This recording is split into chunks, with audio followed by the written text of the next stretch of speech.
Constantinople, 500 après Jésus-Christ. Dans les entrailles puantes de l'hippodrome, une petite fille vient au monde. Personne ne sait encore que cet enfant aux grands yeux noirs bouleversera l'Empire byzantin et défiera tous les codes de son époque. Théodora naît dans la misère absolue. Son père Akakios dresse les ours pour divertir la foule en délire. Sa mère, dont le nom s'est perdu dans l'histoire, danse et joue la comédie devant des spectateurs qui la regardent comme on regarde un animal. Dans cette société byzantine, où la hiérarchie sociale semble gravée dans le marbre, Théodora appartient au plus bas échelon. Pire encore, elle fait partie de ces gens du spectacle que la bonne société considère comme des parias. Mais le destin frappe tôt. Akakios meurt quand Théodora n'a que 7 ans. Sa veuve se remarie rapidement avec un autre homme des Verts, une des factions qui se disputent le pouvoir dans l'hippodrome. Seulement voilà, les Verts refusent de donner le poste d'Akakios au nouveau mari. La famille sombre dans une pauvreté encore plus noire. C'est là que la mère de Théodora commet un acte qui restera gravé dans la mémoire de sa fille. Un jour de grand spectacle, elle habille ses 3 fillettes de blanc et les traîne au milieu de l'arène. Devant des dizaines de milliers de spectateurs, elle se met à pleurer, implorant la pitié des Verts, mais ces derniers restent de marbre. Astérios, leur chef, ne daigne même pas leur répondre. Les huées montent des gradins opposés. Les bleus, ennemis jurés des Verts, voilà une occasion en or de ridiculiser leurs rivaux. Leur chef fait le silence et prend la parole. Ces 3 enfants sont comme la Trinité sacrée, et le blanc de leur robe reflète la pureté divine. Sous les acclamations, il accorde du travail au beau-père de Théodora. Cette humiliation publique marque à vie la petite fille. Elle comprend ce jour-là que dans ce monde brutal, seuls les plus forts survivent, et elle se jure de ne plus jamais dépendre de la pitié de quiconque. À 12 ans, Théodora pénètre dans l'univers impitoyable du théâtre byzantin. Avec ses sœurs, elle apprend d'abord à porter les costumes et à préparer les décors. Mais très vite, son physique exceptionnel attire l'attention. Les chroniqueurs de l'époque la décrivent comme une beauté saisissante, petite mais parfaitement proportionnée, la peau mate, les yeux noirs perçants et un regard qui ne baisse jamais. Dans cette Constantinople du VIe siècle, le théâtre et la prostitution sont intimement liés. Les actrices se produisent souvent nues ou presque, dans des spectacles que l'Église considère comme blasphématoires. Elles sont automatiquement assimilées à des prostituées, exclues de la société respectable et interdites de mariage avec les citoyens de rang élevé.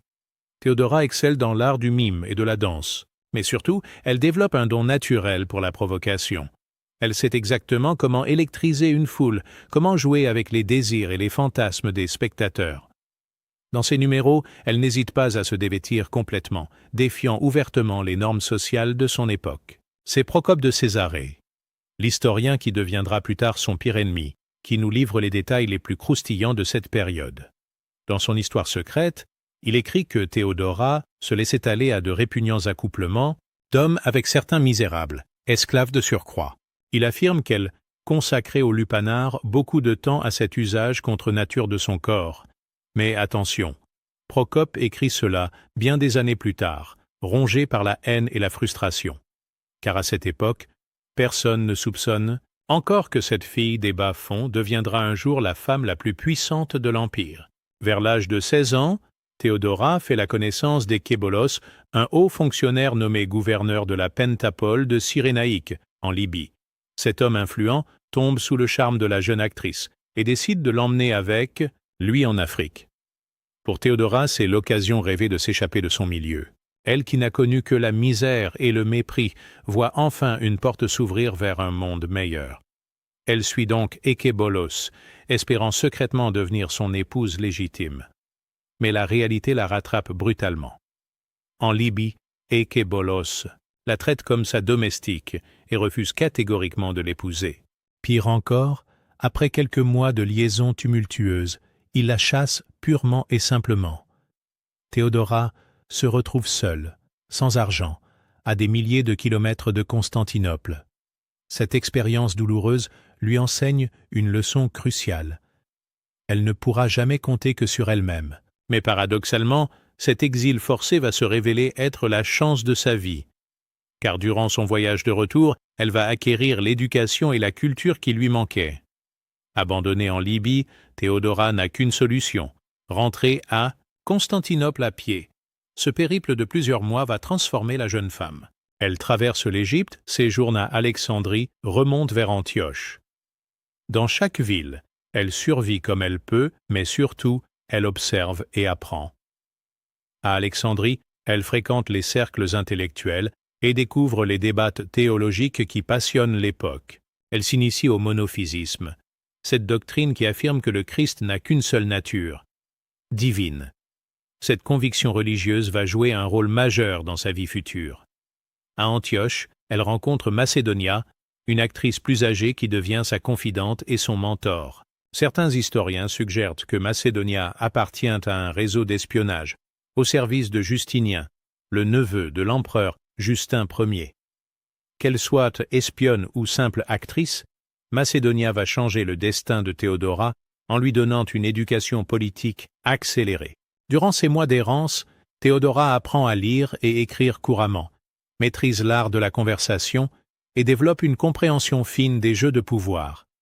Elle qui n'était qu'une belle fille ignorante devient une femme cultivée, capable de tenir tête aux plus grands esprits de son temps. Quand elle rentre finalement à Constantinople vers 522, Théodora n'est plus la même. Elle a 22 ans et possède désormais tous les atouts pour réussir.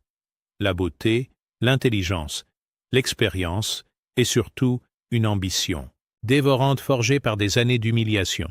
Justinien a 40 ans quand il rencontre Théodora. Neveu et héritier désigné de l'empereur Justin Ier, il est pourtant toujours célibataire.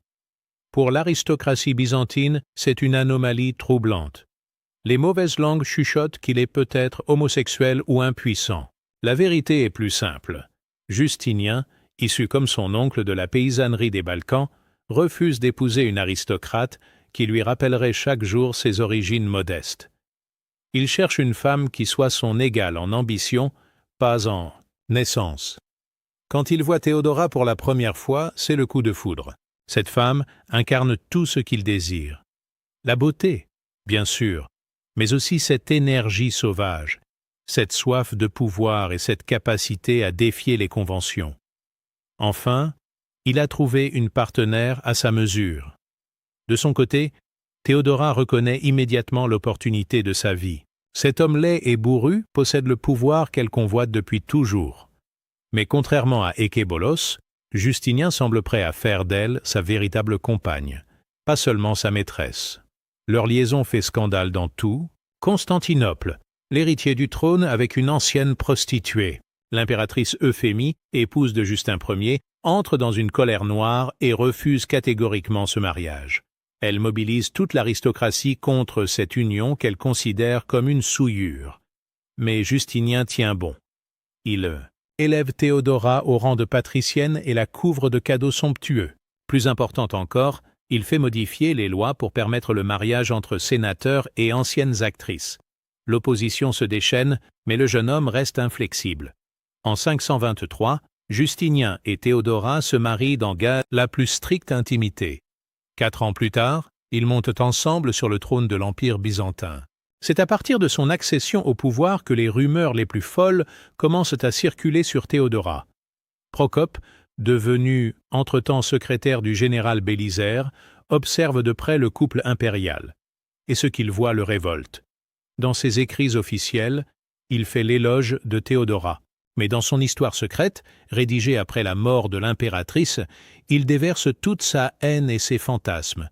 Il la décrit comme une nymphomane, insatiable, qui passait toute la nuit à coucher avec ses commensaux et, quand tous étaient épuisés, passait à leurs serviteurs. Plus scandaleuse encore, Procope affirme que Théodora organise des orgies monstrueuses dans le Grand Palais. Il écrit qu'elle passe son temps à organiser et à participer à de gigantesques orgies et à forniquer avec ses propres esclaves et serviteurs. L'historien va jusqu'à prétendre qu'elle regrette que la nature ne lui ait pas donné un 4e orifice pour mieux savourer les plaisirs de la chair. Ces accusations sont-elles fondées? Impossible à dire avec certitude. Mais plusieurs éléments suggèrent que Procope exagère considérablement, voire invente de toutes pièces, D'abord, aucun autre chroniqueur de l'époque ne reprend ces allégations. Ensuite, une fois devenue impératrice, Théodora adopte un comportement moral irréprochable et lutte même contre la prostitution. Mais le mal est fait. Les écrits de Procope traversent les siècles et alimentent une légende noire qui colle encore aujourd'hui à la peau de Théodora. Car dans cette société byzantine profondément misogyne, l'idée qu'une ancienne prostituée puisse gouverner un empire paraît impensable. Il faut donc qu'elle soit un monstre de luxure pour expliquer son ascension. Contrairement aux autres impératrices byzantines, Théodora refuse de se contenter du rôle décoratif qu'on lui assigne. Elle veut gouverner, vraiment gouverner. Et Justinien, fou amoureux, lui accorde ce privilège extraordinaire. Dès son couronnement, elle établit un protocole d'étiquette qui la place sur un pied d'égalité parfaite avec l'empereur. Quiconque se présente devant elle doit se prosterner comme devant Justinien lui-même. Elle reçoit les ambassadeurs étrangers, signe des décrets, nomme des fonctionnaires. En fait, elle co-gouverne l'Empire. Cette situation inédite terrorise l'aristocratie traditionnelle.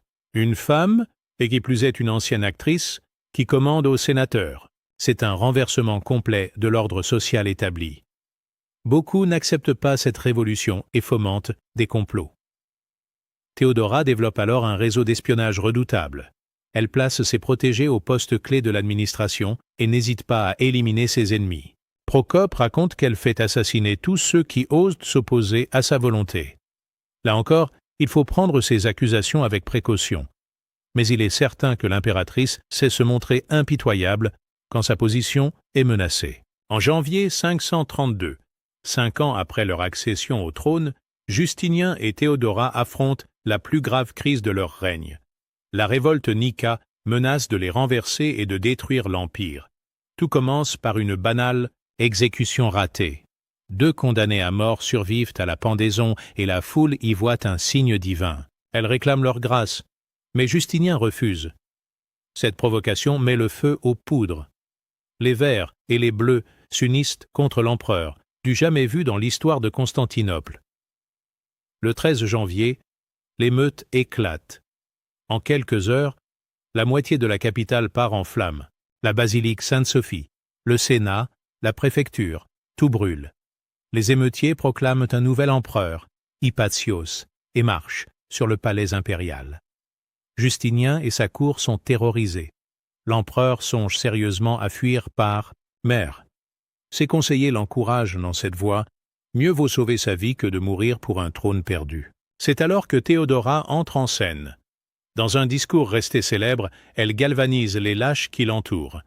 Il est impossible à l'homme d'éviter la mort, mais être fuyard quand on est empereur, voilà qui est intolérable. Que la lumière s'éteigne pour moi quand on cessera de me saluer du nom d'impératrice. Ces mots font l'effet d'un électrochoc. Justinien reprend ses esprits et ordonne la contre-attaque.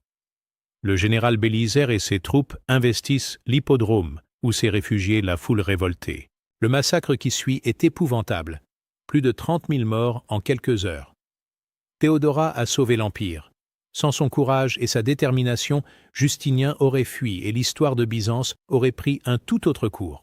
Cet épisode révèle la vraie nature de l'impératrice. Sous les atours de la courtisane se cache une femme d'État exceptionnelle. Parallèlement à ses activités officielles, Théodora mène une politique religieuse personnelle qui la met souvent en conflit avec son mari. Monophysite convaincue, elle protège et finance cette doctrine, considérée comme hérétique par l'Église officielle. Elle transforme une partie du palais impérial en refuge pour les évêques monophysites persécutés. Elle organise des conciles secrets, correspond avec les chefs religieux d'Orient et tente de convertir Justinien à ses idées. Cette politique clandestine lui vaut de nombreux ennemis dans le clergé orthodoxe, mais c'est surtout sa gestion des affaires de mœurs qui choque ses contemporains. Paradoxalement, cette ancienne prostituée devient la plus farouche ennemie de la prostitution. Elle fait fermer les bordels de Constantinople, poursuit les proxénètes et crée un couvent pour les pécheresses repenties. Procope, dans sa haine, présente ce couvent comme une prison où Théodora enferme de force les prostituées qui tentent de s'échapper en sautant par-dessus les murs. Mais cette version semble largement fantaisiste. Il est plus probable que l'impératrice, sachant par expérience personnelle ce que vivent ces femmes, cherche sincèrement à leur offrir une alternative. Au fil des années, Théodora tisse un réseau d'influence qui s'étend dans tout l'Empire. Elle place ses créatures au poste stratégique et n'hésite pas à faire et défaire les carrières selon son bon plaisir. Son influence s'étend jusque dans l'armée. Le général Bélisaire, pourtant héros de l'Empire, tremble devant elle. Sa femme Antonina est la meilleure amie de Théodora et cette complicité féminine inquiète tous les hommes de pouvoir. Car dans cette société masculine, voir deux femmes s'allier représente un danger mortel pour l'ordre établi. Procope décrit avec un luxe de détails les complots que trament ensemble Théodora et Antonina. Il les accuse de manipuler leurs maris respectifs et de gouverner l'Empire dans l'ombre. Là encore, la part de vérité et d'exagération est difficile à démêler. Mais il est certain que ces deux femmes exercent une influence considérable sur la politique impériale. Les rumeurs les plus folles circulent sur les débauches de l'impératrice. On chuchote qu'elle organise des orgies secrètes où se mélangent hauts fonctionnaires, généraux et membres du clergé. Le chiffre de 60 prêtres participant à ces festivités apparaît dans certains récits, mais il relève probablement de la pure fantasmagorie, car la réalité du pouvoir de Théodora est bien plus prosaïque. Elle gouverne par l'intelligence, la ruse et une connaissance parfaite des faiblesses humaines. Elle n'a nul besoin d'orgie pour contrôler ses sujets. Sa seule personnalité suffit à les terroriser ou à les séduire. Vers 540, une épidémie de peste ravage l'Empire. Justinien tombe gravement malade et frôle la mort. Théodora se prépare à gouverner seule, mais cette perspective terrifie l'aristocratie byzantine. Comment accepter qu'une femme, qui plus est une ancienne prostituée, dirige l'Empire sans contrôle masculin? Des complots se trament dans l'ombre. Certains généraux envisagent un coup d'État si Justinien vient à mourir. Mais l'empereur survit et Théodora sort renforcée de cette épreuve. Elle a prouvé qu'elle pouvait assumer seule les plus lourdes responsabilités. C'est durant cette période que ses ennemis intensifient leur campagne de dénigrement. Ne pouvant attaquer sa politique, ils s'acharnent sur sa moralité. Les accusations d'orgies et de débauche redoublent d'intensité. On l'accuse même d'empoisonner ses rivales et de faire assassiner ses opposants. Théodora riposte avec la même violence. Elle fait surveiller ses détracteurs, confisque leurs biens, les exile, ou pire. Cette guerre souterraine empoisonne l'atmosphère du palais et divise l'élite byzantine en deux camps irréconciliables. En 548, Théodora meurt probablement d'un cancer à l'âge de 48 ans. Sa disparition laisse Justinien totalement désemparé. L'homme qui gouvernait un empire devient soudain un vieillard perdu sans sa compagne. Les historiens modernes s'accordent à reconnaître que Théodora ne s'est jamais remariée après sa mort. Durant les 17 années qui lui restent à vivre, l'empereur demeure fidèle à la mémoire de celle qui fut l'amour de sa vie. Cette fidélité post-mortem témoigne de la profondeur de leur relation, bien au-delà des rumeurs de débauche. Mais quel héritage laisse cette femme extraordinaire? D'abord, elle a révolutionné la condition féminine dans l'Empire byzantin. Pour la première fois dans l'histoire, une femme a exercé un pouvoir politique réel, ouvrant la voie à ses successeuses. Ensuite, elle a démontré qu'on peut naître dans la misère et s'élever jusqu'aux plus hautes sphères du pouvoir. Son ascension reste un exemple unique d'ascenseur social dans l'Antiquité tardive. Enfin, elle a prouvé que l'intelligence et la volonté peuvent triompher de tous les préjugés. Cette ancienne prostituée a gouverné le plus grand empire de son époque et marqué l'histoire de son empreinte indélébile. Que faut-il retenir des accusations de débauche qui collent à la peau de Théodora? Procope, notre principale source, écrit son histoire secrète dans un esprit de vengeance évidente. Frustré de n'avoir jamais accédé aux plus hautes fonctions, il se venge en noircissant le portrait du couple impérial. Ses descriptions d'orgies monstrueuses, de nymphomanie, compulsive et de blasphème religieux relèvent probablement davantage du fantasme que de la réalité. Car une fois devenue impératrice, Théodora adopte un comportement moral irréprochable et œuvre même pour moraliser les mœurs de son époque. Il est plus probable que cette femme libre et indépendante ait simplement choqué une société byzantine profondément conservatrice. Dans un monde où les femmes devaient rester silencieuses et soumises, voir une ancienne actrice gouverner un empire était inacceptable. Il fallait donc qu'elle soit un monstre pour expliquer cette anomalie. Les rumeurs d'orgie avec des prêtres s'inscrivent dans cette logique de diabolisation. Dans l'imaginaire byzantin, le pire sacrilège consistait à mélanger le sacré et le profane, la religion et la sexualité. Accuser Théodora de telles pratiques revenait à la présenter comme l'antéchrist en personne. 15 siècles après sa mort, Théodora continue de fasciner et de diviser. Pour les uns, elle reste cette prostituée pervertie qui a souillé le trône impérial. Pour les autres, elle incarne la femme libre qui a brisé tous les plafonds de verre de son époque. La vérité se situe probablement entre ces deux extrêmes.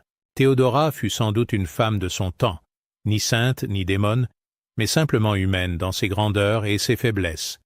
Ce qui la rend extraordinaire, c'est sa capacité à transcender sa condition sociale et à s'imposer dans un monde exclusivement masculin. Son histoire nous enseigne que le pouvoir peut venir de partout, même des bas-fonds les plus sordides. Elle nous rappelle aussi que les préjugés sociaux et sexuels traversent les siècles sans grand changement. Ce qui choquait dans la Constantinople du VIe siècle continue de déranger aujourd'hui. Théodora demeure donc cette figure ambiguë, entre sainteté et péché, entre grandeur et décadence. Une femme qui a marqué l'histoire non par ses prétendues débauches, mais par son intelligence politique exceptionnelle et sa volonté de « tout faire ». Sa véritable révolution ne fut pas d'organiser des orgies, mais d'avoir prouvé qu'une femme pouvait gouverner aussi bien qu'un homme.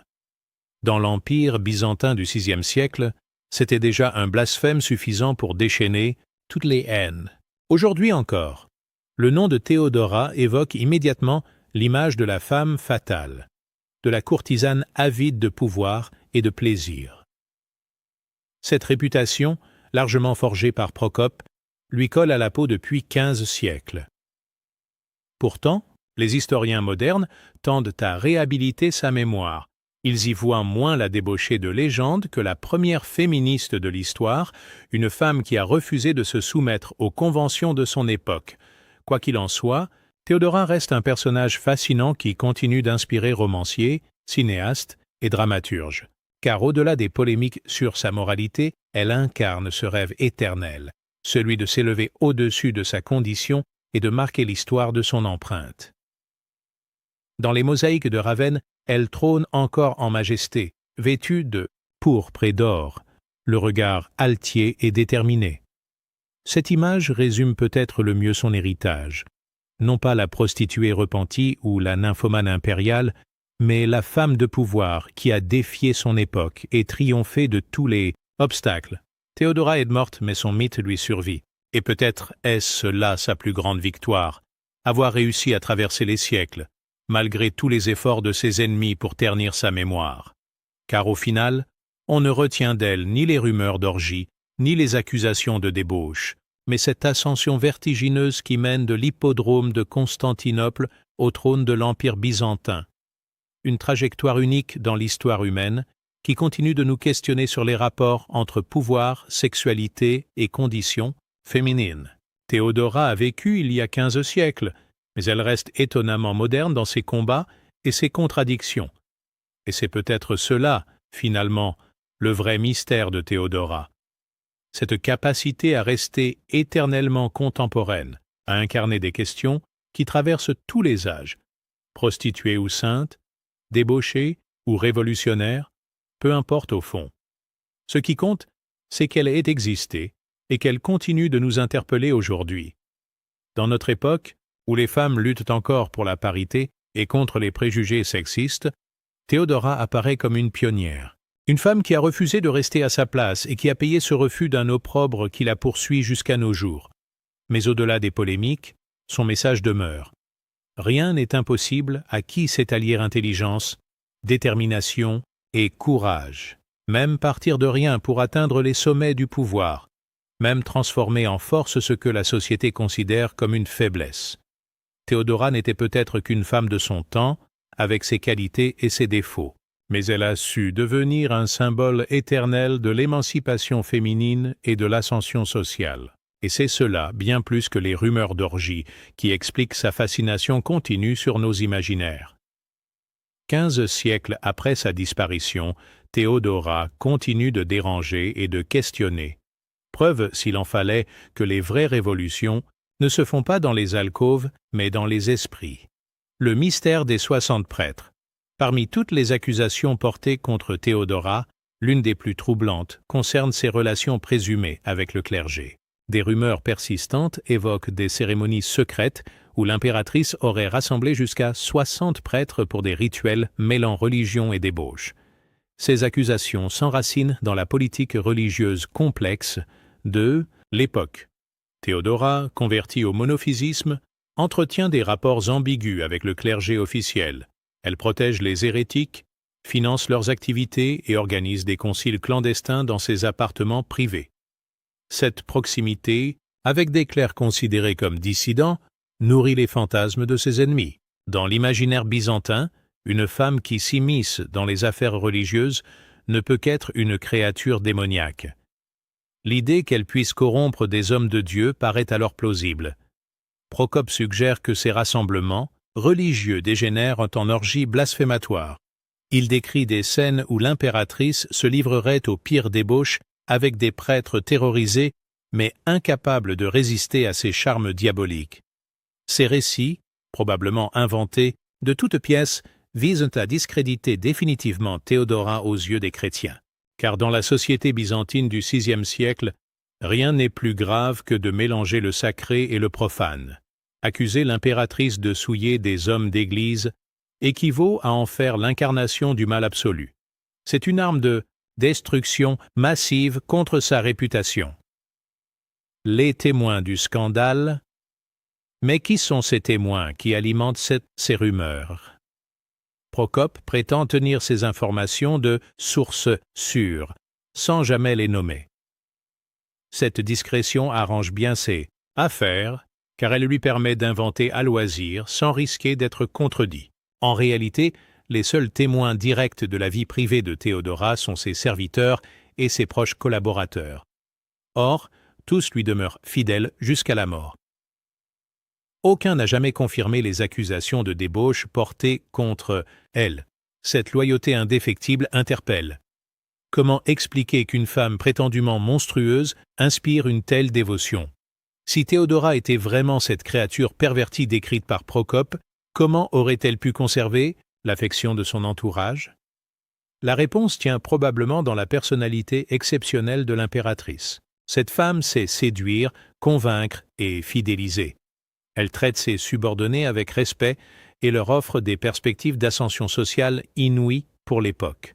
En échange, elle obtient leur silence et leur protection. Les méthodes de l'impératrice. Pour comprendre les accusations d'orgie avec des prêtres, il faut analyser les méthodes politiques de Théodora. Cette femme maîtrise parfaitement l'art de la manipulation et n'hésite pas à utiliser tous les moyens pour parvenir à ses fins. Elle sait que dans l'Empire byzantin, le pouvoir religieux rivalise avec le pouvoir temporel. Pour asseoir son autorité, elle doit donc contrôler le clergé.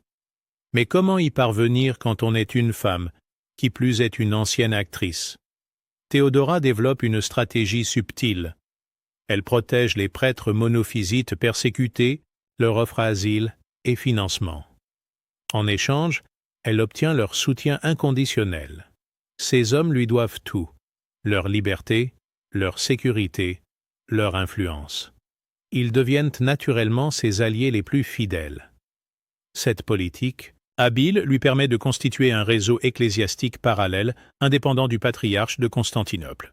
Grâce à ses prêtres dévoués, elle peut influencer l'opinion religieuse et contrebalancer l'hostilité du clergé officiel. Mais aux yeux de ses ennemis, ses relations privilégiées avec des clercs dissidents ne peuvent s'expliquer que par la corruption ou la séduction. L'idée que l'impératrice achète ses soutiens par des faveurs sexuelles s'impose alors naturellement. La réalité des réunions religieuses. Que se passe-t-il vraiment lors de ces fameuses réunions où Théodora rassemble des dizaines de prêtres? Les sources fiables nous donnent quelques éclairages sur ces mystérieuses assemblées. Il s'agit en fait de conciles théologiques clandestins, organisés dans les appartements privés de l'impératrice. Ces réunions visent à discuter des questions doctrinales qui divisent l'Église et à préparer des stratégies de réconciliation entre orthodoxes et monophysites. Théodora préside ces débats avec une compétence qui surprend les participants. Cette ancienne actrice maîtrise parfaitement les subtilités théologiques et peut tenir tête aux plus grands érudits de son temps. Son intelligence impressionne même ses détracteurs. Ces assemblées se déroulent dans le plus grand secret, car la politique religieuse officielle de Justinien diffère souvent de celle de son épouse. L'impératrice doit donc manœuvrer dans l'ombre pour faire avancer ses idées sans compromettre son mari. Le caractère clandestin de ces réunions alimente naturellement les spéculations. Que peut-il bien se passer de si mystérieux dans les appartements de l'impératrice? L'imagination populaire transforme rapidement ces innocents débats théologiques en orgies sataniques. L'instrumentalisation de la religion. L'accusation d'orgie avec des prêtres révèle surtout l'habileté de Théodora à instrumentaliser la religion à des fins politiques. Cette femme comprend que dans l'Empire byzantin, on ne peut gouverner sans le soutien du clergé. Elle développe donc une diplomatie religieuse sophistiquée, jouant sur les divisions internes de l'Église pour étendre son influence. Elle protège les monophysites non par conviction profonde, mais parce qu'ils constituent un groupe de pression utile contre ses adversaires orthodoxes. Cette stratégie lui permet de créer un État dans l'État, un réseau parallèle de pouvoir qui échappe au contrôle de son mari. Grâce à ses prêtres dévoués, elle peut faire pression sur Justinien et influencer sa politique religieuse. Mais cette habileté politique effraie ses contemporains. Une femme qui manipule la religion à des fins personnelles transgresse tous les tabous de l'époque. Elle apparaît comme une créature diabolique qui pervertit le sacré pour satisfaire ses ambitions. Les accusations d'orgie religieuse s'inscrivent dans cette logique de diabolisation. Puisque Théodora souille déjà la religion par ses manœuvres politiques, pourquoi ne la souillerait-elle pas aussi par ses débauches? Le poids des préjugés. L'acharnement contre Théodora révèle surtout le poids des préjugés sociaux et sexuels de l'époque byzantine. Dans cette société profondément hiérarchisée, l'ascension d'une ancienne prostituée au rang d'impératrice constitue un scandale intolérable. Il faut absolument expliquer cette anomalie par des moyens extraordinaires. Puisque Théodora ne peut avoir conquis le pouvoir par ses seules qualités intellectuelles, impensables pour une femme, elle a forcément utilisé la séduction et la corruption. Les accusations d'orgie avec des prêtres s'inscrivent dans cette grille de lecture misogyne. Une femme de basse extraction ne peut influencer des hommes cultivés que par le sexe. C'est la seule explication acceptable pour l'aristocratie byzantine. Cette logique perverse transforme chaque succès politique de Théodora en preuve de sa dépravation. Plus elle étend son influence, plus ses ennemis la présentent comme une créature démoniaque. Sa réussite même devient l'argument de sa condamnation. Ces préjugés traversent les siècles sans grand changement. Encore aujourd'hui, les femmes de pouvoir subissent des attaques similaires sur leur moralité et leur vie privée. Théodora fut l'une des premières victimes de cette misogynie institutionnelle, mais certainement pas la dernière. L'héritage ambigu d'une légende 15. Siècles après sa mort, que retenir de ces accusations d'orgie avec des prêtres? Probablement rien de factuel, mais beaucoup sur les mentalités de l'époque et la difficulté d'être une femme de pouvoir. Ces rumeurs nous renseignent davantage sur Procope et ses fantasmes que sur Théodora et sa réalité. Elles révèlent l'incapacité de la société byzantine à accepter qu'une femme puisse gouverner par l'intelligence plutôt que par la séduction. Paradoxalement, ces calomnies ont contribué à immortaliser Théodora. Sans les écrits vengeurs de Procope, cette impératrice serait peut-être tombée dans l'oubli comme tant d'autres. En voulant la détruire, son ennemi l'a rendue éternelle. Car au-delà des polémiques sur sa moralité, Théodora fascine par son parcours exceptionnel. Cette femme a prouvé qu'on peut naître dans la misère et atteindre les sommets du pouvoir. Elle a démontré que l'intelligence et la volonté peuvent triompher de tous les préjugés. Son véritable legs n'est pas dans ses prétendues débauches religieuses, mais dans cette révolution silencieuse qu'elle a menée. Pour la première fois dans l'histoire byzantine, une femme a exercé un pouvoir politique réel et marqué son époque de son empreinte.